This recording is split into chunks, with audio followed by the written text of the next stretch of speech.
Before we dig into pitch correction with Auto-Tune, I want to take a brief moment to explain the concept of pitch, how we perceive it, and how software like Auto-Tune can recognize it.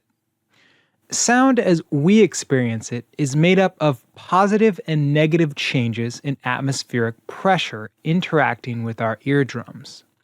This ebb and flow of air particles, like waves on the ocean, push and pull with differing amounts of force, what we refer to as amplitude, and at different oscillation rates, what we refer to as frequencies.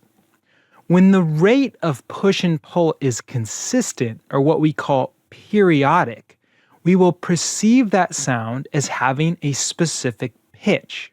So, for example, an A4 on a piano has a fundamental rate of change or frequency of 440 cycles per second, or 440 hertz, meaning the sound's amplitude climbs up and down 440 times every second, and we perceive a pitch of A4.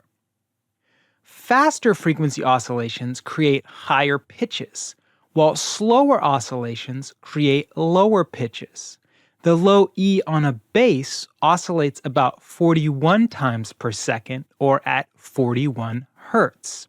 So while we might refer to notes and scales by name, say A flat or D, for easy reference, all those pitches relate back to simple repeating oscillations of a sound wave pushing and pulling at a specific rate.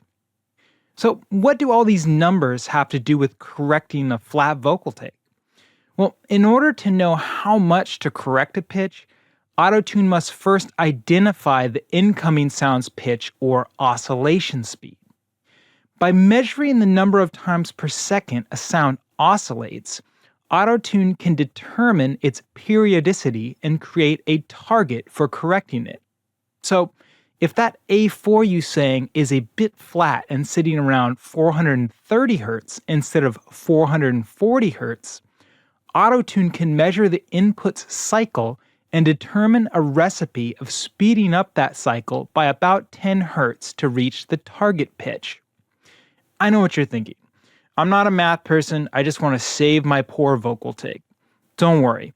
In practice, the software does all this measurement of cycles, hertz, and pitch targeting for you by distilling it down into a set of simple controls and labels that anyone familiar with basic Western music theory can understand. But I find that knowing how and why a production tool is able to perform a certain function can often lead to better results when using it, especially as you become a more advanced user.